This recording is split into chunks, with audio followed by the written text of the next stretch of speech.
Welcome to the story. लालची किसान और पारी। एक दफा का जिक्र है कि एक गांव में एक किसान रहता था जो बहुत लालची था। उसका नाम रामलाल था। रामलाल के पास एक छोटा सा खेत था जिसमें वो फसलें उगाता और अपने गुजारे का सामान बनाता। लेकिन उसका दिल कभी खुश नहीं होता था। वो हमेशा सोचता कि काश उसके पास और ज्यादा धन दौलत होती। एक दिन उसके खेत में एक परी नजर आई।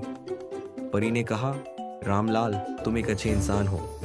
मैं तुम्हारी मदद करना चाहती हूँ। मैं तुम्हें एक जादू का गड़ा स्टिक देती हूँ। तुम इससे जितनी जमीन का घेरा बनाओगे वो तुम्हारी हो जाएगी। लेकिन एक शर्त है, सूरज ढलने से पहले तुम्हें अपनी जगह पर वापस आना होगा। अगर तुम वापस ना आए तो जो कुछ तुमने हासिल किया है वो सब छिन जाएगा। रामलाल ये बात सुनकर बहुत खुश हुआ। उसने सोचा कि अब वो दुनिया का सबसे अमीर किसान बन जाएगा। अगले दिन वो सुबह के वक्त जादू का गड़ा लेकर चला। उसने जमीन का घेरा बनाना शुरू किया। उसने एक खेत का घेरा बनाया, फिर दूसरे का और फिर तीसरे का।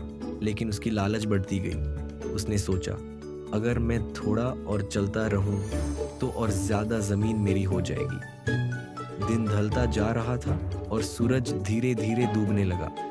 पारी की बात उसके दिमाग में थी, लेकिन उसकी लालच उस पर हावी हो गई।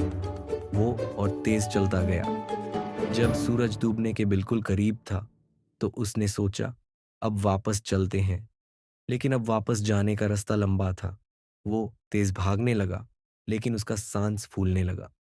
आखिर में जब वो अपनी शुरू की जगह के करीब पहुंचा तो सूरज डूब चुका था। थकान और घबराहट के मारे राम लाल जमीन पर गिर गया। उसका दिल धड़कना बैंड हो गया और वो वाही मर गया। उसका लाश देख कर लोगों ने कहा, लालच बुरी बला है। उसने ज्यादा पाने के चक्कर में अपनी जान गंवा दी, लेकिन वो खुश कभी नहीं हो सका। साबाक। यह कहानी हमें यह सिखाती है कि लालच हमेशा नुकसान करता है। हमें जितना मिलता है उस पर शुक्र अदा करना चाहिए और ज्यादा के पीछे भागने की बजाय जिंदगी की असली खुशियों को समझना चाहिए। और हमारे साथ जुड़े रहना के लिए सब्सक्राइब कीजिए।